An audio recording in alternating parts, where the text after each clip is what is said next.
Click, click, boom. What's going on, faithful? The Nothing But Niners crew is back. And you guys see who you've been asking for. Breezy, what's going on, baby? How you doing, man?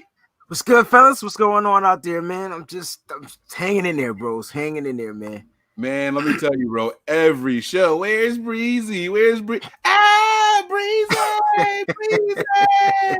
I'm sure they're so happy to see you, man. But we got to talk about this game really quick. But I'm happy that you're back in here, man. People are been praying for you. We see so many praying hands. It's incredible, man. That's family right there. That's love right there. Real love. Everybody showing that to you, man. Guys, this has been a first half that absolutely no one expected. Of all the different predictions and stuff that we talked about and how this game was going to look, none of us, well, let me speak for myself. I didn't expect this.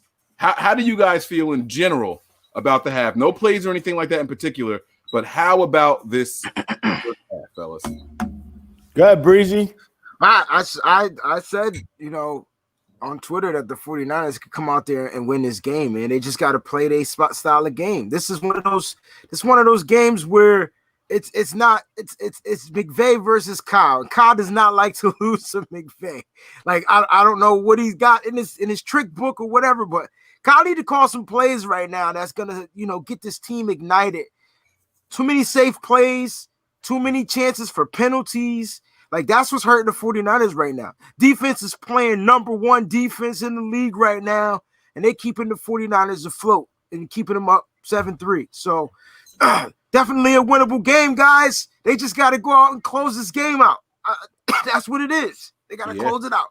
Yeah, now you guys aren't hearing any feedback from me, right? No, there's no feedback or anything? Okay, perfect. Tony, what are your thoughts on this first half? I agree with what Breezy's saying. They got to go out there and handle business. It got ugly after the second drive. The Niners scored in their second drive, got in the end zone, and the offense has had some opportunities, haven't really taken advantage of it. What are your thoughts on this first half, Tony? Yeah, first off, shout out to Breezy. He's back. I'm glad to see him back. He's feeling better. Second, Mostert's in the end zone again, boys. It's great to see it. He hit the corner, untouched into the end zone. But overall, I just think the offense is leaving way too much on the field. You've seen a missed throw by Nick Mullins to Jordan Reed wide open. If he caught that in stride, I really honestly think he had an angle to go for 6. It's the defense. Like, I got to be honest with you. I am super impressed with the defense, the way they're playing. Yes, Richard Sherman has an interception, but I still think Richard Sherman is not 100%. Mm-hmm. He looks like he's, I don't want to say favoring, but he just doesn't look like he's there. He's playing good. He's coming up and run support. He's making tackles. You're seeing a different look from him. Mike pointed out. He called me on the phone. He pointed out.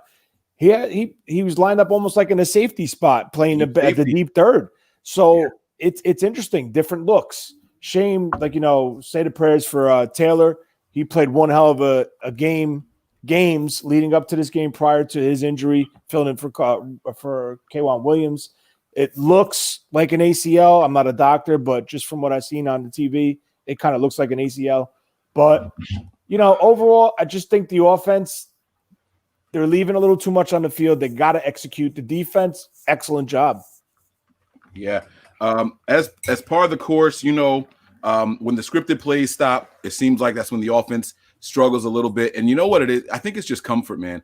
I'll be honest with you. I really think it's just comfort because Nick Mullins, when he throws the ball and he looks comfortable, the passes get to where they're supposed to be. And I think he's comfortable in the scripted plays because they rehearse those.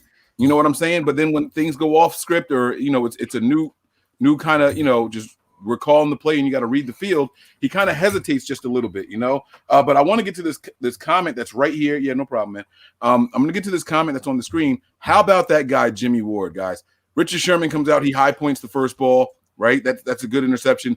Jimmy Ward with 2 forced fumbles and excellent in coverage. I mean, listen, what more could you want from him, Breezy? This guy is playing a really, really good game. Your thoughts on our safety, Jimmy Ward?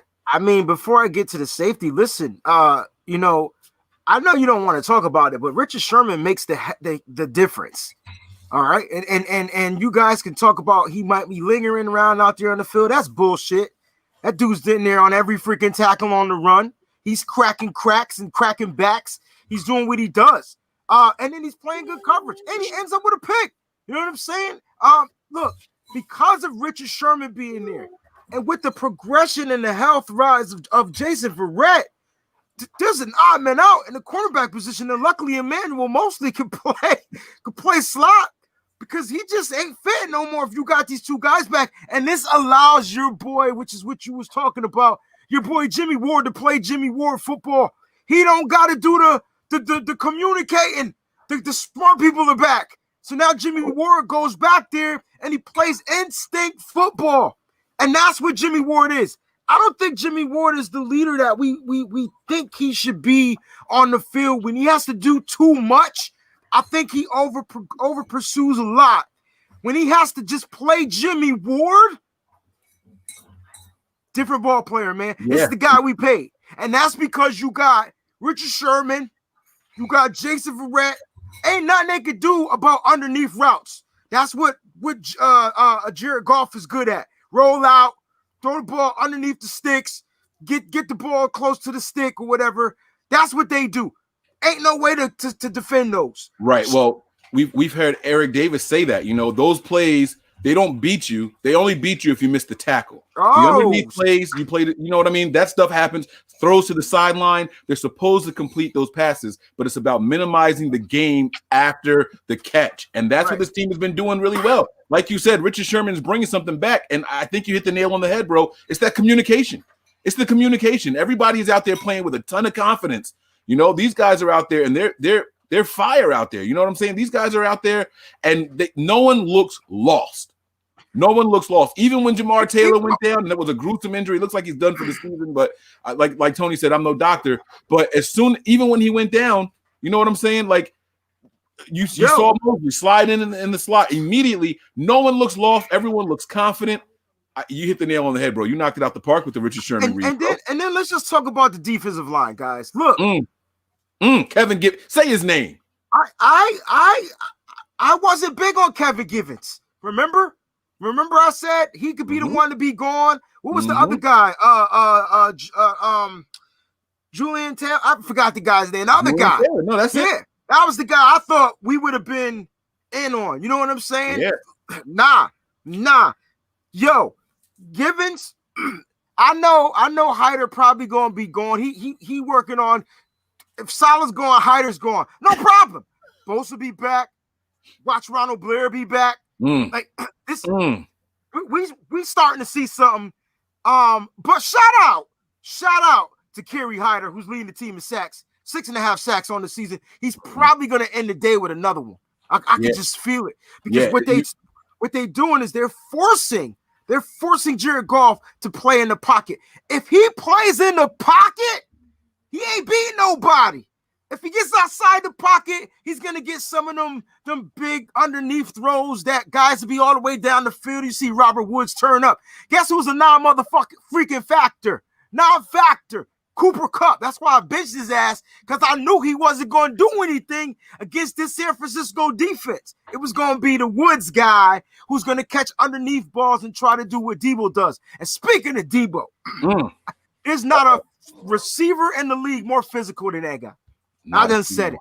And remember those videos we were watching, at the beginning of the season on footwork?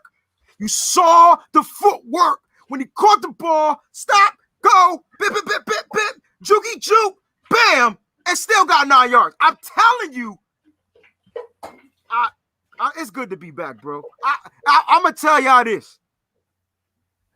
Next season, if this team comes back healthy, even with COVID, I'm talking about soft tissue injuries, healthy, ain't no team beating this team, bro. Right. Now, I'm not on no hype train. I ain't been around in 3 weeks. I just know the pieces that we got. And I said to you earlier, Mike, I don't remember Debo and Ayuk playing together. You said one time. That ain't shit. Can you imagine if we had a guy going down the field with Debo underneath and man, no, guys, you preaching, bro. You preaching. You know, this is what it's been about, man. You know, the offense is that, and think about this. Think about this for a second. On a Kyle Shanahan team, the offense is what you're questioning, which lets you know it's not as bad as you think, because you know Shanahan will get something together if he had his quarterback. Right. At his quarterback. Right. And yo, who said to me, I said on this show, we need to get rid of Jimmy Garoppolo? I don't think I ever said that. I think I'm the most Jimmy advocate person in the league. Like, I like Jimmy. I just think they might figure they're going to try to do better. But what I was reading was Kyle want him back. You got to let these guys get healthy because at the end of the day, in this offense, Jimmy a winner. Like, he's just a winner. Go ahead, Tone. Brandon Trejo says defense looks different with Sherman. Absolutely. Go ahead, Tony. Yo, and I told you on the phone, Dre Greenlaw's all over the place. On talk about him, Golly, my God. Even on special teams, he flew down the field and just decleated the guy in the blocker that tried to block him, and he just made a tackle. It's because Tony, the leader of the defense is on the field. I know that the best player on defense is Fred Warner, but the leader, the communicating guy, the guy that pick up the cell phone and call cats on the field, be like, yo, you know you ain't doing this right. He's back. I don't care if he's 80%, 72%. It's the fact that he's back there communicating. This is allowing Greenlaw to play coverage, dial in like a missile. This is allowing Fred Warner to be everywhere. This is letting your boy Jimmy Ward play the contract that we signed him for right now. Jimmy Ward looks like the best player on defense right now.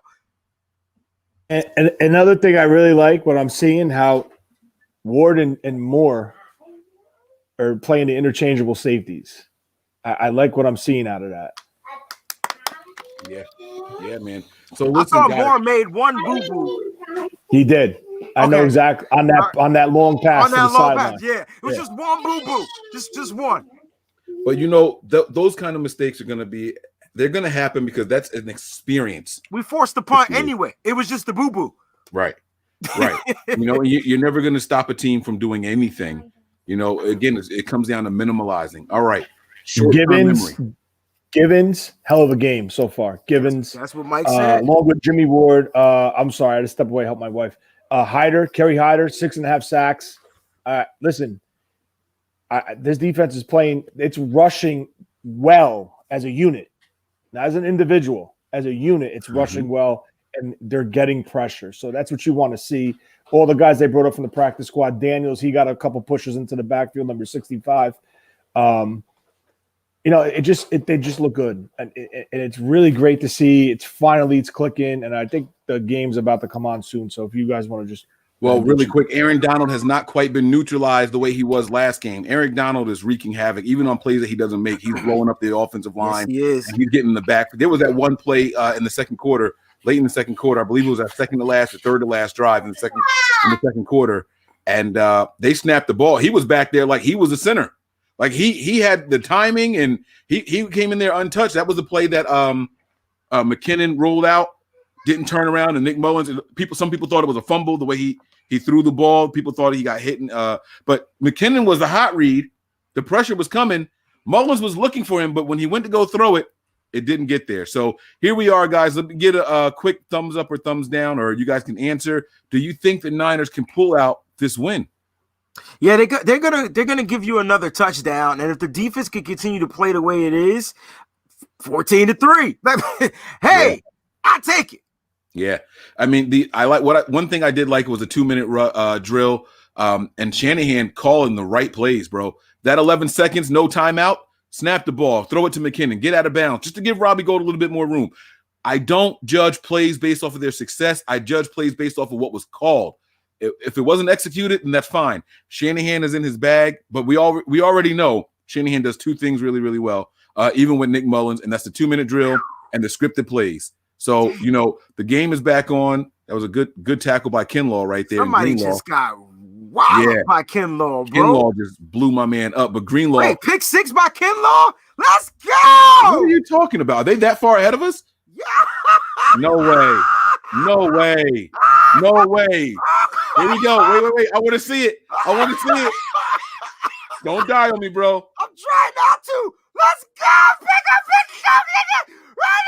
Oh, go, big boy. Let's go, big boy. Come on, give it to me. Let's go. This big awkward ass didn't even know how to dive. in the end zone. Let's go, baby. Let's go. Come on now. You said that we were going to get another 7, and if the defense could play, we'd be all right. The defense got the 7. Hey, let's go. Let's go. I can't even string a bunch of sentences together without coughing up a lung.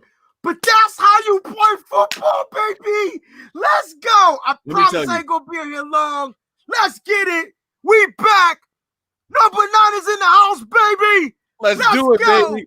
Let's go. Hey, I wish I could take Tony's thing off of mute because I know he's going crazy over there right now. But listen, we're going to get up out of here. I think the Niners pull this one out. What do you think, Breezy? Yeah, man. Listen, I said the defense got to do what?